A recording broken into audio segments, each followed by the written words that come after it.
Assalamualaikum warahmatullahi wabarakatuh. Selamat datang kembali di praktikum mata kuliah Biologi Populasi Ikan. Pada pertemuan minggu lalu, kita sudah mengambil sampel langsung di lapangan. Bagaimana praktikum minggu lalu? Pasti seru kan mengambil sampel?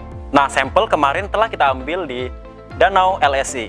Masih ingat nggak sampel apa saja yang dibawa? Ada sampel biota, yaitu sampel ikan, kemudian ada sampel tumbuhan air, dan yang ketiga adalah sampel air dari danau. Nah, ketiga sampel tersebut akan kita bawa ke laboratorium biologi molekuler akuatik. Sudah tahu belum lokasinya di mana? Yuk ikuti saya.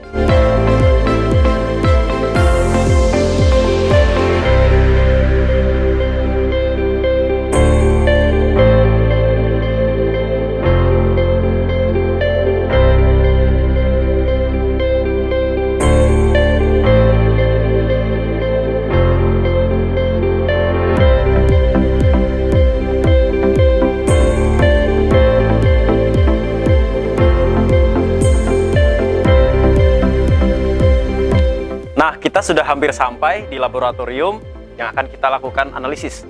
Sini sudah ada pelangnya. Yuk, ikuti saya. Sebentar lagi kita sampai. Nah, kita sudah sampai nih di laboratorium biologi molekuler akuatik. Yuk, kita masuk.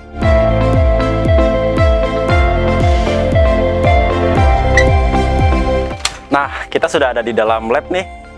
Mari kita ikuti saya lagi.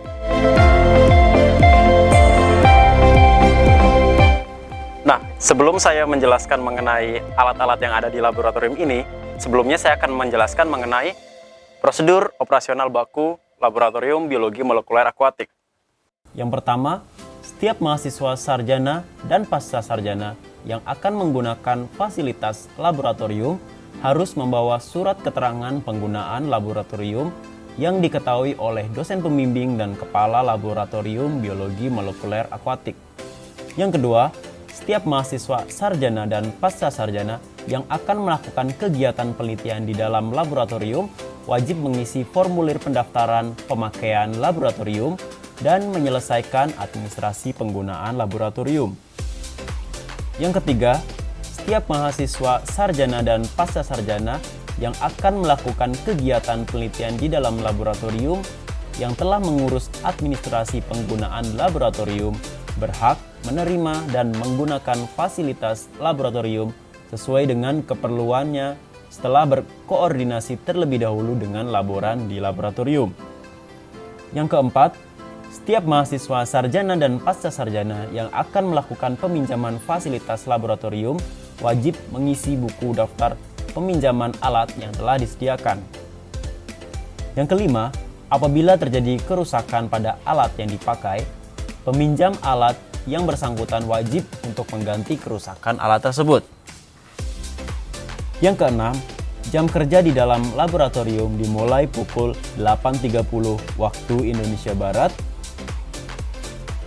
sampai dengan pukul 15.30 waktu Indonesia Barat. Yang ketujuh, setiap mahasiswa yang melakukan kegiatan di dalam laboratorium harus menggunakan jas lab dan alat kaki yang bersih. Yang kedelapan, setiap pengguna laboratorium wajib menjaga kebersihan dan kenyamanan laboratorium serta mengikuti tata tertib yang berlaku. Yang kesembilan, setelah selesai menggunakan laboratorium atau kegiatan penelitian, mahasiswa wajib membersihkan alat yang sudah digunakan dan loker serta membawa sisa sampel yang sudah tidak digunakan lagi keluar dari laboratorium. Yang terakhir, yaitu menyelesaikan administrasi dengan petugas di laboratorium di akhir penelitian. Alat ini bernama mikropipet. Fungsi dari alat ini yaitu mengambil larutan dengan volume tertentu. Alat ini bernama timbangan digital. Fungsi dari alat ini yaitu mengukur bobot sampel atau bobot bahan kimia. Cara kerja dari alat ini yang pertama, tekan 0 garis miring T hingga di layar menunjukkan nilai 0,0000.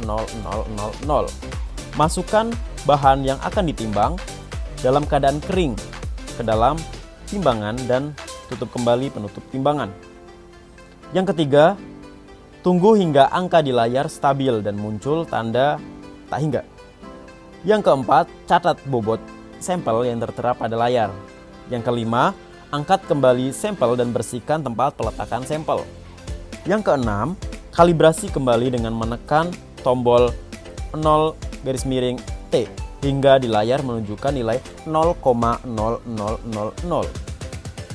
Yang ketujuh, matikan kembali timbangan setelah selesai menggunakan dan pastikan timbangan kembali dalam keadaan bersih dan rapi. Yang perlu diperhatikan dalam penggunaan alat ini yaitu bekerja menggunakan timbangan diusahakan dalam keadaan kering, suhu ruang, dan di meja yang datar. Alat ini bernama Vortex Mixer. Fungsi dari alat ini yaitu homogenisasi sampel atau larutan pada proses isolasi maupun proses yang lain, seperti percampuran primer atau pelarutan primer. Adapun cara kerja dari alat ini yang pertama, kita hubungkan dengan arus listrik. Kemudian, tekan tombol on untuk menyalakan vortex secara terus-menerus, atau dapat menekan tombol touch untuk menyalakan vortex saat piringan pemutar terdapat sampel. Selanjutnya, atur kecepatan dengan pemutar tombol yang tertera kecepatan putaran vortex. Yang keempat, letakkan sampel atau larutan pada piringan pemutar dengan maksimal 4 tube. Sampel atau larutan sudah berada di dalam tube. Yang kelima, setelah menggunakan vortex, kembalikan tombol pada posisi off.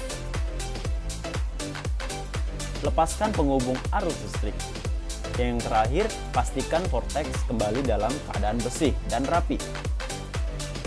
Yang perlu diperhatikan dalam penggunaan alat ini yaitu saat melakukan homogenisasi dengan vortex, kecepatan putaran diatur sesuai dengan kebutuhan dan tube yang berisi sampel atau larutan harus dipegang dengan kuat agar tidak terpental atau tidak jatuh. Alat ini bernama inkubator. Karena ukurannya yang kecil, maka alat ini bisa disebut dengan mini inkubator. Adapun fungsi dari alat ini yaitu mengontrol atau menjaga suhu di dalam inkubator. Nah, pasti alat ini sangat berfungsi dalam proses inkubasi pada suhu tertentu. Cara kerja dari mesin ini yang pertama, hubungkan dengan arus listrik, tekan tombol on di belakang mesin. Yang kedua, atur suhu yang akan digunakan dengan cara menekan tombol panas ke atas untuk menaikkan suhu dan ke bawah untuk menurunkan suhu. Yang ketiga, setelah kita mendapatkan suhu yang diinginkan, tekan tombol start. Maka mesin inkubator ini akan memanaskan hingga mencapai suhu yang diinginkan. Yang keempat, setelah suhu mencapai angka yang sesuai, inkubator dapat mulai digunakan. Yang kelima, letakkan sampel atau larutan ke dalam lubang inkubator. Sampel dan larutan harus sudah berada di dalam tube 1,5 atau 2 ml. Yang keenam, setelah penggunaan mini inkubator, ambil sampel dari dalam mesin, kemudian lepaskan penghubung arus listrik.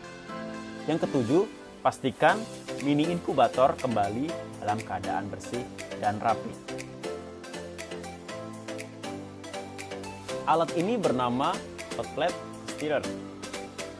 Adapun fungsi dari alat ini yaitu mengaduk, mencampurkan, dan menghomogenkan larutan kimia dengan menggunakan medan magnetik. Alat ini akan kita pakai saat melakukan pembuatan gel agarosa sebelum dilakukan proses elektroforesis. Cara kerja alat ini yaitu yang pertama, hubungkan dengan arus listrik. Yang kedua, letakkan gelas kaca berisi larutan di atas cawan panas pengaduk magnetik.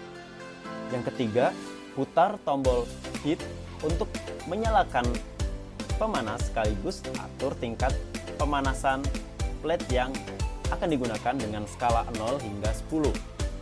Yang keempat, jika akan mengaduk larutan, masukkan stirrer magnetik ke dalam larutan dan nyalakan pemutar plate dengan memutar tombol setir dengan mengatur kecepatan pengadukan yang dibutuhkan dengan skala 0 hingga 10.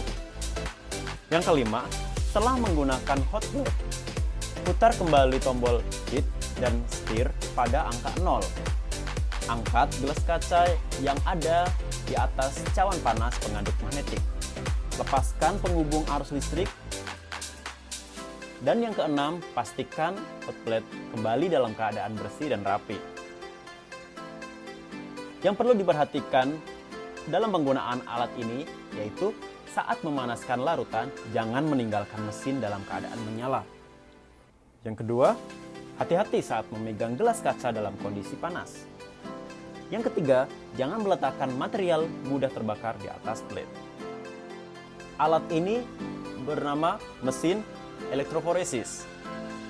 Fungsi dari alat ini yaitu memisahkan komponen atau molekul bermuatan berdasarkan perbedaan tingkat migrasinya dalam sebuah medan listrik.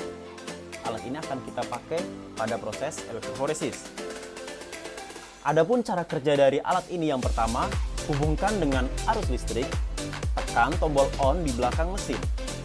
Yang kedua, buka tutup mesin elektroforesis, masukkan gel agarose, tuangkan larutan TAI 1 kali hingga terendam secara keseluruhan. Yang ketiga, masukkan sampel produk DNA total atau produk PCR ke dalam sumur. Yang keempat, tutup mesin elektroforesis. Yang kelima, atur waktu elektroforesis dengan menekan tombol panah ke atas untuk menambahkan waktu dan tekan panah ke bawah untuk mengurangi waktu. Yang keenam, atur tegangan dengan menekan tombol sesuai dengan tegangan yang diinginkan. Terdapat tegangan 25 volt, 50 volt, 100 volt, dan 135 volt. Yang ketujuh, tekan start untuk memulai elektroforesis. Yang kedelapan, elektroforesis telah selesai ditandai dengan bunyi dari mesin dan tekan tombol power di belakang mesin untuk mematikan mesin. Yang kesembilan, ambil gel agarose dan dilanjutkan visualisasi dengan mesin UV. Ke-10 yaitu tutup kembali mesin elektroforesis dan lepaskan penghubung arus listrik. Pastikan mesin kembali dalam keadaan bersih dan rapi.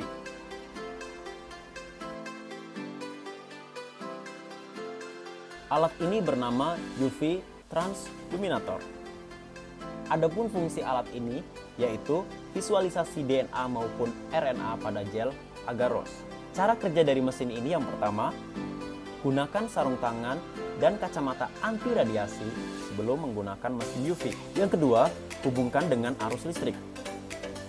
Yang ketiga, buka kaca penutup dengan cara mengangkat pada salah satu sisi, letakkan gel agarose di atas meja UV. Yang keempat, tutup kaca penutup mesin UV, tekan tombol on untuk menyalakan UV. Terdapat tombol untuk mengatur penyinaran UV sebesar 75% atau 100%. Yang kelima, setelah penggunaan UV, kembalikan tombol pada posisi off. Yang ketujuh, buka penutup kaca, ambil gel agarose, dan buang ke penampungan limbah padat. Yang kedelapan, keringkan meja UV dengan menggunakan tisu. Yang kesembilan, tutup kembali dengan menurunkan penutup kaca dan lepaskan penghubung arus listrik. Pastikan mesin UV kembali dalam keadaan bersih dan rapi. Yang perlu diperhatikan dalam penggunaan alat ini yaitu jangan menyalakan UV Transluminator tanpa gel lebih dari 25 menit. Yang kedua, hati-hati radiasi UV. Jangan membuka penutup UV saat menyalakan mesin. Alat ini bernama mesin PCR. Adapun fungsi dari alat ini yaitu amplifikasi gain. Cara kerja dari alat ini, yang pertama, hubungkan dengan arus listrik. Yang kedua, tekan tombol on di belakang mesin. Yang ketiga, pilih amplification, masukkan program sesuai dengan yang diinginkan. Yang keempat, buka tutup mesin PCR dan letakkan sampel di dalam plate. Yang kelima, tutup mesin PCR, tekan start untuk memulai amplifikasi. Yang keenam, amplifikasi telah selesai ditandakan dengan bunyi dari mesin dan tekan finish. Yang ketujuh, ambil sampel dan simpan ke dalam freezer. Yang kedelapan, tutup kembali mesin PCR dengan menurunkan penutup, tekan tombol power di belakang dan lepaskan penghubung arus listrik. Yang kesembilan, pastikan mesin kembali dalam keadaan bersih dan rapi. Yang perlu diperhatikan dari penggunaan alat ini yaitu pastikan mesin terlebih dahulu dipanaskan sebelum digunakan selama 15 menit. Alat ini bernama mesin centrifuge. Adapun fungsi dari alat ini yaitu mengendapkan, memekatkan, dan memisahkan larutan dengan densitas yang berbeda, natan dan supernatan. Adapun cara kerja dari alat ini yaitu hubungkan dengan arus listrik, tekan tombol on di belakang mesin. Yang kedua, buka tutup mesin dengan cara mengangkat tutup pada ujung depan. Yang ketiga, buka tutup plastik dengan mengangkat pegangan tutup yang terletak di tengah mesin.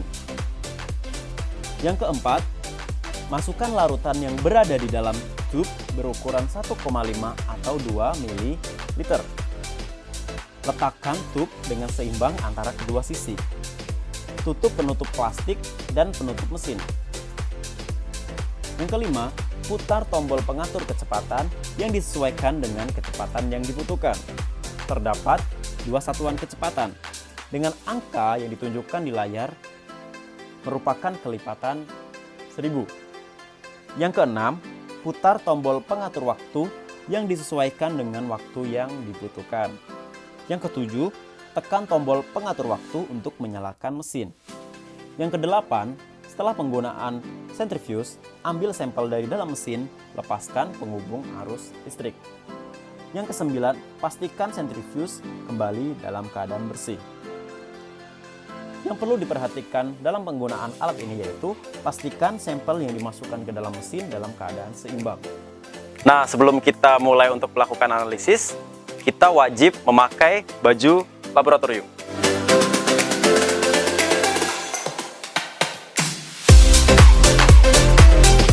Dan selanjutnya kita wajib memakai masker.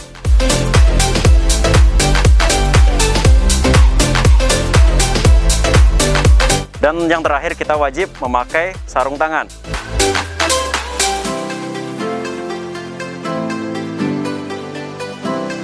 Nah, baru saja kita telah mengetahui jenis-jenis alat dan kegunaannya yang akan kita pakai untuk analisis laboratorium. Analisis laboratorium yang akan dilakukan meliputi isolasi dan ekstraksi DNA, PCR, dan elektroforesis. Penasaran kan bagaimana kita akan melakukan analisisnya? Sampai bertemu kembali di praktikum selanjutnya. Assalamualaikum warahmatullahi wabarakatuh.